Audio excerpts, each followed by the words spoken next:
Hello मेरा बच्चों, स्वागत है आपको अपने YouTube channel Arvind Rajput coaching class में। तो चलिए बेटा स्टार्ट करते हैं आज क्लास। आज हम आपको बताएंगे क्लास 10th मैथमेटिक्स चैप्टर हमारा बेटा दो चर वाले रैखिक समीकरण का युग्म प्रश्नावली है 3.1।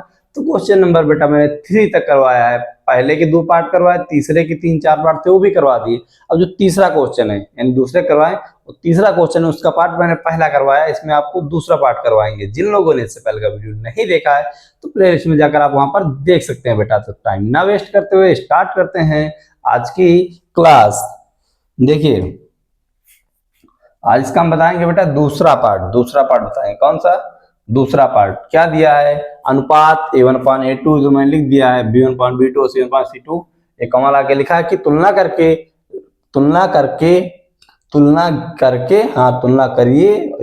करके ज्ञात कीजिए कि निम्न रैखिक समीकरणों के युग संगत या असंगत है। इससे तुलना करनी है। संगत कब होगा? जब रेखाएं एक दूसरे को प्रतिच्छेदित करेंगी, मतलब a1/a2 इक्वल नहीं होगा b1/b2 के, तो रेखाएं कौन सी हो जाएंगी? संगत हो जाएगी। दिया गया रैखिक समीकरण संगत कहलाएगा। असंगत जब हमारी रेखाएं क्या होंगी? समांतर होंगी, यानी a1/a2 इक्वल होगा b1/b2 के, बट b1/b2 इक्वल नहीं होगा c1/c2 के, तो रेखाएं कैसी हो जाएंगी? असंगत। जो रेखाएं का मतलब वही जो रैखिक समीकरण है उसी को हम रेखाएं बोल रहे हैं। ठीक है बेटा, तो क्या हो जाएंगी? असंगत हो जाएंगी। देखिए इसका दूसरा पार्ट। दूसरे पार्ट में क्या दिया है बेटा? इक्वेशन क्या है? 2x - 3y इक्वल में 8, और इसको समीकरण 1 मान लीजिए। दूसरा 4x - 6y बराबर 9, इसको समीकरण 2 मान लेंगे। इसको एक पहले को मानेंगे, दूसरे वाले को क्या मानेंगे? समीकरण नंबर 2 मानेंगे बेटा। समीकरण 1 से a1 का मान निकलेगा, और b1 का a1 का मान 2, b1 का मान -3, c1 का मान 8। ठीक है बेटा। इसी तरह a2 का मान 4, b2 का मान -6, c2 का मान 9 दिया है बेटा। इसी फार्मूले में रखिए। ठीक है, a1 का मान 2, b1 का a1 और a2 का मान 4, b1 का मान -3, b2 का मान -6, c1 का मान 8, c2 का मान 9। ठीक है बेटा, c2 का मान 9, तो इस माइनस से माइनस कट जाएगा। 3 1 जा 3, 3 2 जा 6, 2 1 जा 2, 2 2 जा 4, a1/a2 ये भी हो जाएगा 1/2, लेकिन ये इक्वल नहीं है बेटा। कौन सा? a1/a2 इक्वल है b1/b2 के, बट b1/b2 इक्वल नहीं है c1/c2 के। तो हमारा दिया हुआ रैखिक समीकरण क्या हो जाएगा? क्या हो जाएगा बेटा? असंगत हो जाएगा। क्या हो जाएगा? असंगत है। दिया हुआ रैखिक समीकरण क्या है? असंगत है। असंगत। ठीक है, संगत नहीं है किसी के साथ, इसकी असंगत है। ठीक है बेटा, तो पहला पार्ट, इसका दूसरा पार्ट भी हो गया। ठीक है, चलिए अब तीसरा पार्ट भी बता देते हैं इसी वीडियो में। फिर 2 पार्ट एक लास्ट वाली वीडियो में बता देंगे। ठीक है बेटा, चलिए अब इसका स्क्रीनशॉट लेना चाहते हैं तो ले सकते हैं। इसको कर देते हैं बेटा रफ। ओके, देखिए दूसरा पार्ट, तीसरा पार्ट इसका देखिए, थर्ड पार्ट है। क्या दिया हो बेटा? 3/2x प्लस 5/3y इक्वल में क्या दिया है?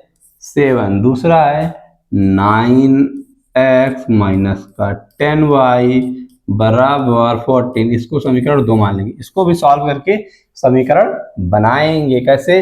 दोनों का एलसीएम ले लीजिए। 2 और 3 का एलसीएम कितना आएगा? 6। 3 का गुणा 2 में करिए, 3 का गुणा 3 में करेंगे तो 9x हो जाएगा। 2 का गुणा 5 में करेंगे तो ये 10y हो जाएगा बराबर 7। इसका गुणा इधर कर दीजिए तो कितना हो जाएगा? 6 का गुणा 7 में होगा तो 42 आ जाएगा, यानी 6 7 42। 9x प्लस 10y बराबर 42। ये समीकरण 1 मान लेंगे। उसको 2 माना था तो इसको 1 मान लिया, इसको 1 मानते उसको 2 मान सकते थे। अब निकालेंगे बेटा मान। चलिए समीकरण 1 से मान निकाल लेते हैं। यहाँ से a1 की वैल्यू क्या है बेटा?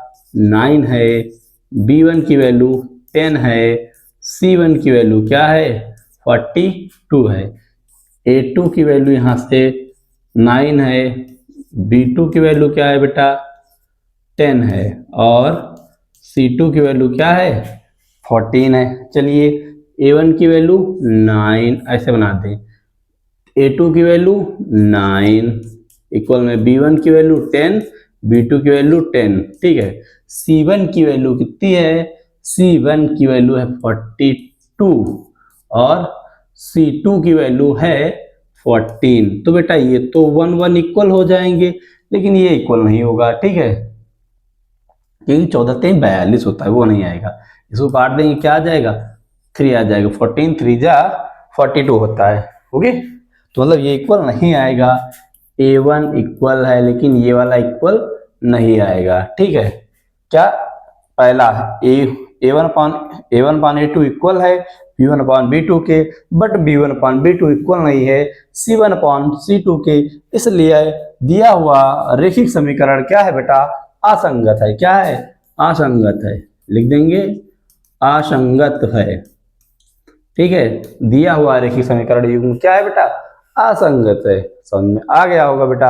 अगर ये मेरी क्लास अच्छी लगती है तो वीडियो को लाइक कीजिएगा, अगर चैनल पर पहली बार आए तो सब्सक्राइब कीजिएगा, साथ में हमें कमेंट कर जरूर बताएं आपको वीडियो कैसी लगी। तो बेटा मिलते हैं नेक्स्ट क्लास में, वीडियो देखने के लिए धन्यवाद। Thanks for watching this video.